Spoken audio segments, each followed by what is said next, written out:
మీ అమ్మ పేరు కృష్ణవేణియా? మీ నాన్న పేరు కృష్ణయ్య. కృష్ణయ్య.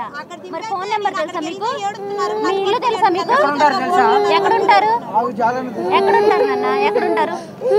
మరి మీ తాతయ్య అమ్మమ్మ ఎవరైనా ఉన్నారా?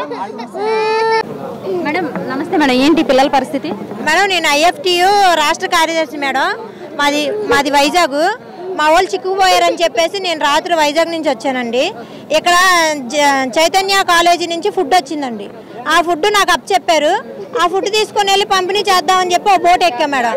ఆ బోట్ ఎక్కేసి కండ్రిక, పైపుల్ రోడ్డు, తర్వాత వచ్చేసి వాంబే కాలనీ పంపిణీ చేశాం మేడం. పంపిణీ చేసి మేము రిటర్న్ వచ్చేటప్పుడు ట్యాంక్ దగ్గర వీళ్ళ మమ్మీ పిల్లల్ని ఎక్కించింది మేడం. ఎక్కించినాక వాళ్ళు ఏం చెప్పారంటే బోటు కనబడింది మేడం, మేము తీసుకెళ్ళము, మీతోనే తీసుకొచ్చుకోండి, బోట్లో వాటర్ వచ్చేస్తుందని చెప్పారు. వాళ్ళ అమ్మ ఏం చెప్పిందంటే తీసుకెళ్ళి పైపుల్ రోడ్డు రింగ్ దగ్గర కూర్చోబెట్టండి, మేము నడుచుకుంటూ వెళ్ళి మా పిల్లల్ని తీసుకెళ్తామని చెప్పి బోటు వాళ్ళకి చెప్పింది మేడం. మేమేం చేసామంటే అక్కడ మా వాళ్ళు ఇరుక్కుపోయారని చెప్పి కంట్రీకి నుంచి తీసుకొచ్చిన వాళ్ళని శాంతినగర్లో దింపడానికి నేను నలుగురిని తీసుకొని నేను వెళ్ళాను మేడం. నేను వెళ్ళినాక నేను అక్కడి నుంచి నడిచి వచ్చేటప్పటికి మళ్ళీ రింగ్ రోడ్ దగ్గరే ఉన్నారు మేడం. నేను పైపుల్ రోడ్ నుంచి అక్కడి నుంచి నడుచుకుంటూ వచ్చాను. నేను ఏ టైంకి వెళ్ళారు మేడం? నేను 3:30 మధ్యలో మేడం. ఆ టైంలో పిల్లల్ని రింగ్ రోడ్ దగ్గర దింపేశారు. నేను మళ్ళీ నడుచుకుంటూ పైపుల్ రోడ్ వచ్చాను. అక్కడ వీళ్ళు ఏడుస్తున్నారు. నన్ను పట్టుకుని నన్ను బోట్లో చూశారు కదా, వదలట్లేదు నన్ను పట్టుకొని. ఇంకా నేను రిస్క్ టీమ్ వాళ్ళు అడిగి వాళ్ళ మెల్ల మీద వాళ్ళు ఇద్దరు ఎక్కించుకొని వస్తే వాళ్ళ వెనక మళ్ళీ ఎన్ని పేకల్లో నీళ్ళలో తీసుకొచ్చా మేడం. మరి ఇంత టైం అయితేనే సరే మరి వీళ్ళ అమ్మ కానీ వీళ్ళు ఎవరు రాలేదంటే మరి నేను స్టేషన్ పోలీసులకు అప్పచెప్దామని తీసుకొచ్చాను మేడం. వాళ్ళకి నేను ఆల్రెడీ 100కి ఫోన్ చేశాను మేడం. పిల్లలు తప్పిపోయారండి, పైపుల్ రోడ్ రింగ్ దగ్గర ఉన్నారు, ఏమన్నా సాయం చేయమని ఫోన్ చేశాను మేడం. పంపిస్తామన్నారు కానీ ఎవరు రాలా. 4 బోట్లు వెళ్ళినాయి కానీ పిల్లల్ని ఎవరు ఎక్కించుకోలేదు. ఎక్కించుకోకపోతే నడిచొచ్చే వాళ్ళు రిస్క్ టీమ్ ఉందిగా మేడం, వాళ్ళిద్దరూ వచ్చి వీళ్ళిద్దరు పిల్లల్ని మెల్ల మీద ఎక్కించుకుంటే నేను వాళ్ళ వెనకమాల నడుచుకుంటూ పైపుల్ రోడ్ నుంచి ఇక్కడ వరకు వచ్చాం మేడం. పిల్లలు వాళ్ళ అమ్మ పేరు కానీ వాళ్ళ నాన్న పేరు కానీ ఏమైనా చెప్పారు మేడం. వెంకటమ్మ అని వాళ్ళ అమ్మ పేరు చెప్పారు. నాకు ఫోన్ నెంబర్ ఇచ్చారు. ఫస్ట్ రింగ్ అవుతుంది కానీ ఎవరు ఎత్తట్లేదు మేడం. వీళ్ళేమో నన్ను చూసిన దాని మీద పట్టుకొని నన్ను వదలట్లేదు. నగర్లో మా మదర్ ఫాదర్ షుగర్ పేషెంట్స్, మా అన్నయ్య వాళ్ళ ఫ్యామిలీ పిల్లలు ఒక చోట ఉన్నారు, వాళ్ళు ఒక చోట ఉన్నారు. వాళ్ళకి ఆహారం లేదు, మంచినీళ్ళు కానీ ఏం సరఫరా లేదు, వాళ్ళకి కరెంట్ లేదు, ఫోన్ కాంటాక్ట్స్ కూడా లేవు. మరి ప్రభుత్వం ఇప్పుడు NDRF వాళ్ళు వీళ్ళంతా వచ్చారు కదా, ఫుడ్ పంపిస్తున్నారు. ఎవరు పంపించట్లేదు.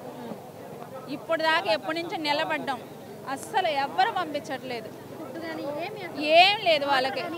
వాటర్ లేదు, ఫుడ్ లేదు, కరెంట్ లేదు, ఫోన్ కాంటాక్ట్స్ కూడా లేవు. మాకు పంపించమంటే పంపించట్లేదు, బోట్లు కూడా వెళ్ళట్లేదు.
మేము డాబా కొట్లు వాటర్ సింగనగర్ డాబా కొట్లు దాటాక వాటర్ ఎలా ఉంది అంటే ఇప్పుడు ఈవెన్ హెల్ప్ కోసం మాకు ఒక ఫుడ్ ప్యాకెట్ కూడా అందడానికి లేదు, ఒక వాటర్ ప్యాకెట్ కూడా. ఒక రోజంతా మేము అలానే ఉన్నాము, ఇంకా ఇది లేక వచ్చేస్తున్నాం తిరిగి. అండ్ ఈవెన్ హెల్ప్ అంటే ఆలోచించవచ్చు మొత్తం వాటర్ అంతా వచ్చేసిందని. మెయిన్ ఉన్న వాళ్ళకి కూడా ఎవరికైతే రావాలో వాళ్ళకి కూడా లేదు. ఫుడ్ డిస్పోజన్ తీసుకెళ్తున్నా కూడా ఎవరు బళ్ళు సహకరించట్లా. అంటే ఖాళీగానే వెళ్తున్నారు కానీ ఎవరు ఇవ్వడానికి కూడా సాహసించట్లా. నేను ఎక్కడి నుంచి బుడవేరవుతున్నా, చివరి నుంచి రామకృష్ణపురం దగ్గర నుంచి నడుచుకుంటూ వస్తున్నా. అక్కడ బుడవేరవుతున్నా కాదు, సిత్తనపేట గడి దగ్గర నుంచి ఒక్కడు వెహికల్ ఎక్కించుకుని పాపన పోవాలి. అట్లా ఖాళీగా వెళ్తున్నారు కానీ ఎవరు ఎక్కించుకోవాలి. అట్లా ఏమి లేదు, అట్లా ఖాళీగా వెళ్తున్నారు. ఇక్కడ తిరుగుతున్నారు కానీ లోపలికి కృష్ణావాడి సెంటర్లో చాలా ఇబ్బంది పరుస్తున్నారు. కృష్ణావాడి సెంటర్ కంట్రికా, పాయకాపురం, బాంబే కాలనీ, నూ రాజరాజపేట అన్ని ఏరియాలు ముంపుకు గురైతే జనాల కోసమే కదా ఇంకా ఎక్కువ బోట్లు తీసుకొచ్చారు. ఎక్కడ జనాభా సార్? ఎక్కడ సార్? మీరు మీడియా ప్రతినిధి కదా, మనకు మంత్రి ఎవరండి? వెంకయ్యనాయుడు ఏం మంత్రి అండి? వెంకయ్యనాయుడు గారు ఏ మంత్రి? మంత్రి కాదు, రాష్ట్రపతి, మా ఉపరాష్ట్రపతి, మాజీ రాష్ట్రపతి కదా. 48 గంటల క్రితం వచ్చాడు ఆయన. చక్కగా ఏసీ కారులో వచ్చాడు, ఇస్త్రీ చొక్కా వేసుకున్నాడు, అక్కడ నుంచున్నాడు, నలుగురితో మాట్లాడాడు, వెళ్ళిపోయాడు. ఏంటండి ఆ మంత్రి చేసేది పని? ఏంటని చేసేది? కనీసం లోపల ముసలోళ్ళు, కడుపుతో ఉన్న వాళ్ళు, చిన్నపిల్లలు ఉన్నారండి, వాళ్ళకి కనీసం తాగడానికి నీళ్ళు లేవు. బతిమిలాడామండి, ఒక్కళ్ళన్నా ఎక్కించుకోమని ఆ బోట్ వాళ్ళని ఎంత బతిమిలాడినా మమ్మల్ని డబ్బులు 1000 రూపాయలు ఇస్తానన్నానండి. మనిషి 1000 రూపాయలు ఇస్తామన్నాం మేమందరం, అయినా మమ్మల్ని ఎక్కించుకోలేదు. మమ్మల్ని ఎక్కించుకోలేదండి. మేము నలుగురు కుర్రాళ్ళండి, 2 స్టిక్కులు పెట్టుకొని మమ్మల్ని తీసుకొచ్చారు ఇక్కడ దాకా. వాళ్ళు ఎవరో తెలియదు, కానీ బోటు వాళ్ళు మాత్రం అస్సలు హెల్ప్ చేయట్లేదు. చేసిన వాళ్ళకే చేస్తున్నారు కానీ మాకు మాత్రం చేయట్లేదు. విజయవాడ అండి, అంబాపురం కాలనీ అండి, సింగనగర్. అయితే మా గట్టు మీద అయితే అన్ని సప్లై వస్తున్నాయండి. ఎన్నిసార్లు పిలిచినా కూడా రావట్లేదండి. చేతులు 3 days నుంచి పెద్దవాళ్ళు చిన్నవాళ్ళు అందరూ చాలా ఇబ్బంది పడుతున్నామండి. మేము వాటర్లోంచి వచ్చామండి. బాగా అసలు ఎవరు ఒక్కళ్ళ కూడా ఏమి మా గురించి ఎవరు పట్టించుకోలేదండి, పెద్దవాళ్ళు ఎవరను. పేషెంట్ మా అమ్మాయి 9వ నెల ఇప్పుడు ప్రెగ్నెంట్ అయినా అంత దూరం నుంచి నీళ్ళలో కొట్టుకుని వచ్చాం. ఇన్ని బోట్లు తీసుకొచ్చారు, బోటు కూడా ఆగట్లేదండి. 3 రోజుల నుంచి డయాలసిస్ పేషెంట్ మా మదరు అలాగే వచ్చినారు. ఫుడ్ కూడా ఫుడ్ లేకుండానే ఉన్నారా? అవునండి, వాటర్ కూడా లేదు. మీదే ఇక్కడ పక్కనండి, మేము డ్యూటీకి వెళ్ళి వస్తున్నాము. ఏం అందట్లేదా మరి? ఏం రావట్లేదు, మంచినీళ్ళకి ఇబ్బంది పడిపోతున్నారు, తింటాక అల్లాడిపోతున్నారు, కరెంట్ లేదు, ఏమీ లేదు, పిల్లలతో ఏడుతా ఉన్నారు. సప్లై చేస్తున్నారు కదమ్మా, తీసుకుంటున్నారు కానీ పైన వాళ్ళకి ఏం రావట్లేదండి. డ్రోన్ తో కూడా పంపిస్తున్నారు ఫుడ్ అంటున్నారు. ఏంటంటే అది చూడాలని చెప్పేసి ఇక్కడ వరకే తీసుకుంటున్నారు. మరి ఇళ్లలో ఉన్న వాళ్ళు ఏమైపోతారో చెప్పి ఎంత లోటు వచ్చింది, అది ఏమి రావట్లేదు. ఈ రోడ్ల మీద ఉన్న వాళ్ళే తీసుకుంటున్నారు, లోపల ఉన్న వాళ్ళకి మటుకు ఏం అందుతలేదు. పంపించారు ఫుడ్ అంటున్నారు, ఏం పంపించలేదండి, ఏం పట్టించుకోవట్లేదు. కానీ ఇంతకన్నా ఎవరు చేయలేరు. అసలు లోపల పరిస్థితి బాగా. ఫస్ట్ ఆఫ్ ఆల్ ఎన్డీఆర్ఎఫ్ వాళ్ళకి సందులు తెలియదు. ఇక్కడ లోకలర్స్ని ఒకరిని ఎక్కించుకెళ్ళాలి, లోకల్స్ని ఎక్కించుకోకుండా వెళ్తున్నారు వాళ్ళకి తెలియదు, మెయిన్ రోడ్ల మీదే తిరుగుతున్నారు. నెక్స్ట్ ఫుడ్ అందట్లేదు, వాటర్ అందట్లేదు అని చెప్పి కంప్లైంట్ చేస్తున్నారు తప్పనిచ్చి. అక్కడ మెయిన్ రీజన్ ఏంటంటే సందులు తెలియదు.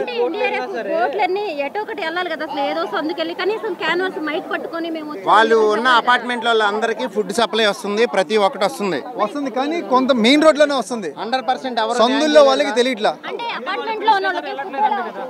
పిలుస్తున్నా సరే వెళ్తున్నారు, కొన్ని చోట్ల వెళ్తున్నారండి. అలా అసలు నేను డబ్బులు ఎన్డీఆర్ఎఫ్ వాళ్ళు కాదు, ఎన్డీఆర్ఎఫ్ వాళ్ళు అయితే కాదు, ప్రైవేట్ బోట్లు ఉన్నాయి చూసారా, ప్రైవేట్ బోట్లో చేపలు పట్టుకుని. ప్లస్ ఇంకొకటి మెయిన్ ఇది మటుకు నోటీస్ చేయండి, ఇట్లా వచ్చే వాళ్ళకి మీరు బాటిల్స్ ఇవ్వకుండా మీరు మీడియా పరంగా కట్టడి చేయండి. ఎందుకంటే కిందకి వెళ్ళి అమ్ముకుంటున్నారు. అవతల వాళ్ళకి వాటర్ అందట్లా, నిజంగా దాహంతో ఉన్న వాళ్ళకి వాటర్ అందట్లా, పాల ప్యాకెట్లు అందట్లా. అంటే ఎవరో ఒకరు పంపిస్తేనే కదా, అసలు ఫుడ్డే పంపించట్లేదు అంటున్నారు కదండి. పంపిస్తున్నారు, ఇటు వచ్చే వాళ్ళకి ఇస్తున్నారు, అటు వెళ్ళే వాళ్ళకి ఇవ్వాలి. సరే ఇప్పుడు రాలేని వాళ్ళు ఉంటారు, వాళ్ళకి బోట్లతో ఫుడ్ పంపించాలి కదా. కాదమ్మా, అవును, మీరు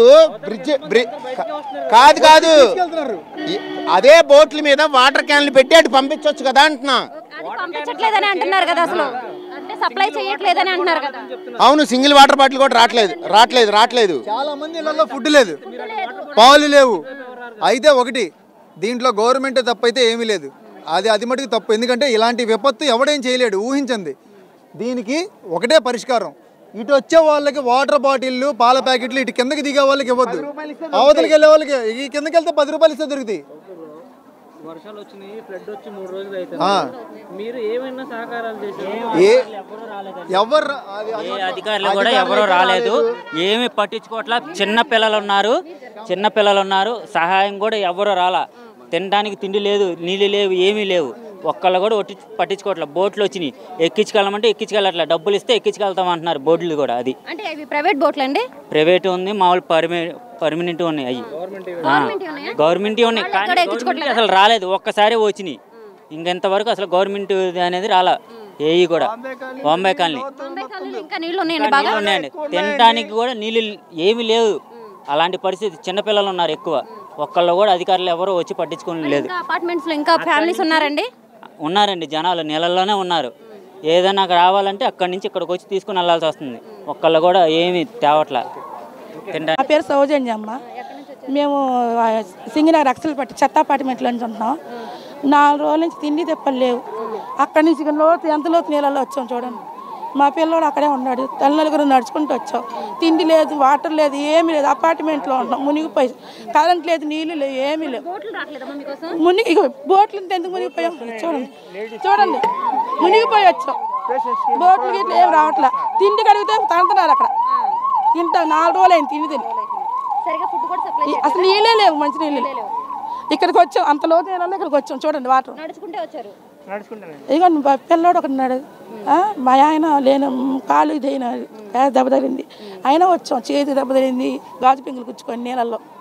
అయినా ఇక్కడ దాకా ఉంది, ఇక్కడి వరకు వస్తే ఇక్కడికి వరకు వచ్చి నాకు తగ్గలేదు. మాకు ఆర్థిక సహాయం ఏమీ లేదు, తింటాకు కూడా లేదు. ఇక్కడికి వచ్చి అడుక్కోవాలి.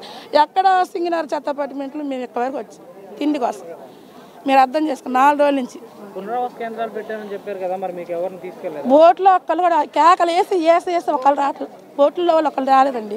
బోట్లో వస్తే మేము ఎందుకు మునిగిపోతాం? ఎవరు రాయాలి ప్రభుత్వం? ఇప్పుడు అడిగితే బిస్కెట్ ప్యాకెట్లు ఇవ్వట్లా. తింటాకి ఏదన్నా ముందు దొరికితే, తిండి దొరికితే బతుకుతాం కదా. తిండి లేదు అసలు ముందు. మీరు నమ్మినప్పుడు పచ్చి మంచిలు కూడా లేవు. ఇప్పుడు అడుగుతుంటేనేమో వాళ్ళేమో మీకు లైన్లో నిలబడి అంటున్నారు. లేదు, ఇదిగో వచ్చాను. సింగనగర్లో అధికారులు గవర్నమెంట్ కూడా సఫిషియెంట్గా సప్లై చేస్తుంది. కానీ అది ఇక్కడ ఉన్న వాళ్ళకి అందట్లేదు సరిగ్గా. ఎందుకంటే వాళ్ళు సరిగ్గా అందజేయట్లేదు. తగినన్ని బోట్లు లేవు, పంపిణీ చేసేవాళ్ళు లేరు. అందరినీ ఆ నీళ్ళల్లో వచ్చి ఇక్కడ తీసుకోమన్నారు ఫ్లైఓవర్ దగ్గర. అక్కడి నుంచి నడిచి రావాలంటే ఇక్కడ వరకు నీళ్ళు వస్తున్నాయి. ఆ పెద్దోళ్ళు ఉంటారు, పిల్లలు ఉంటారు, అందరూ రకరకాల ఉంటారు. ఒకళ్ళకి ఒక పొట్లం ఇస్తే ఆ పొట్లం తీసుకొని ఆయన ఏం చేసుకుంటాడు. అందుకని ఆ సప్లై చేసేవాళ్ళలో మెయిన్ ఉంది. అక్కడ సఫిషియెంట్గా ఇస్తున్నారు, నో డౌట్. అది అందట్టు అంటే సరిగ్గా సప్లై చేయలేకపోతున్నారు. తీసుకున్నవాడే పత్తి తీసుకుంటున్నాడు, కానీ నాలాంటి బక్కోడు తీసుకోవాలంటే అటు ఎలా ఇట్లా తోసేస్తున్నారు. వాటర్ ఫ్లో ఎలా ఉందండి? తగ్గిందా ఇంకా ఉందా? తగ్గింది. అందరూ బయటకు వచ్చేసినట్టేనా? ఎందుకంటే మెయిన్గా వాటర్ లేదు, డ్రింకింగ్ వాటర్ లేదు, తర్వాత కరెంటు లేదు. అందుకని అక్కడ నుండి కూడా ఇబ్బంది పడతారని ఇటువంటి వెళ్ళిపోతున్నారు. అలా ఉండే వాళ్ళు ఉన్నారు, వాళ్ళకి ఫుడ్ సప్లై చేయట్లేదా బోట్స్తో? లేదు, ఎక్కడ చేస్తున్నారు? అదేగా చెప్పేది. బోట్స్ అపార్ట్మెంట్ కానీ ఇళ్లలో కానీ అక్కడికి వెళ్ళి సప్లై చేయాలి. ఇక్కడంటే ఎగబడుతున్నారు, లైన్లో ఎవరు ఉండరు. అదిగోండి, అది ఎక్కడండి? సింగనగర్, ఓల్డ్ రాజనగర్ ఇటైతే ఒక్కరు కూడా రావట్లేదండి. ఇక్కడ దాకా వచ్చి ఉండిపోతున్నారు అందరూ. ఏదైనా పంచడం కూడా ఇక్కడ దాకా వచ్చి ఉండిపోతున్నారు. హెలికాప్టర్లో పంచినా ఇది లేదు, ఎందుకంటే రేకులు అన్నీ ఎగిరిపోతున్నాయి దగ్గరికి వస్తుంటే. చాలా ఇబ్బంది పడుతున్నారు, చాలా మంది చనిపోయారు కూడా. అటు తీసుకొస్తున్నారు కదా, అవేం అక్కడ వైపు రావట్లేదు, ఆపట్లేదండి. ప్రైవేట్ బోట్లు తీసుకొస్తుంటే డబ్బులు అడుగుతున్నారు, మనిషికి 1000 రూపాయలు అలా అడుగుతున్నారు. ముసలోళ్ళు అయితే దీని మీద కూర్చుని పోతున్నారు. ఎంతమంది ఉన్నారంటే అంతమంది ఉన్నారు. ఇళ్లలో చాలా మందికి వాటర్ లేదు, ఫుడ్ లేదు. సెంటర్ వరకు అయితే అందట్లేదు, ఓన్లీ ఇలా రోడ్ల పైన అయితే అందుతున్నాయి. ఏ సందులు అయితే అందట్లేదు మనకి. మాది పైకపురం నుండి ఇక్కడికి వచ్చాం మేము. నడుచుకుంటా చిన్న పాపను వేసుకొని, ఓన్లీ ఒక పాలు కోసమైనా వాటర్ కోసమైనా. అసలు మాకు ఏది అందట్లేదు అటు అయితే. అంటే బోట్లు కానీ పోలీసులు కానీ ఎవరు ఇక్కడ వరకే, ఓన్లీ ఇక్కడ వరకే. అటు పక్క అయితే ఏది అందట్లేదు మనకి. ఎవరో పక్కన వాళ్ళు పాప కోసం ఏదైనా హెల్ప్ చేస్తారంటే ఇస్తున్నారు. ఇప్పుడు 2 రోజులు హెల్ప్ చేస్తారు, ఇరుగు పరుగు. ఇంకా తర్వాత హెల్ప్ చేయట్లేదు. అక్కడ నుండి ఇక్కడికి వచ్చాం మేము. ఇంకా ఉన్నారమ్మా అక్కడ ఫ్యామిలీస్? చాలా మంది ఉన్నారు ఫ్యామిలీస్. వాళ్ళు బయట పరిస్థితి. మా ఇంటి దగ్గర 2-3 చనిపోయారు కూడా. అది